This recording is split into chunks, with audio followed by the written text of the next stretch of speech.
tayo ng pressure. Ito. Yun. So dito tayo kanina nag hula-hula guys. Pero wala pala dito yung leak.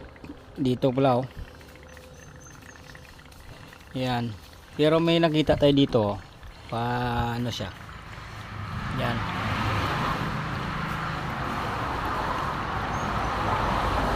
Pero ito talagang malakas guys, no? Ubos yung freon sa system dahil sobrang laki ng leak. Malaki na to oh. Yan. Okay. So palitan natin to ng bagong evaporator para sureball tayo. Adi ito lang naman yung leak niya sa labas. Yan. Hirap kasi pag mag-repair baka nandoon naman sa kabila yung leak. Hirap magbaklas ng dashboard. So ipalitan na lang natin ng bago, may kuna naman tayo.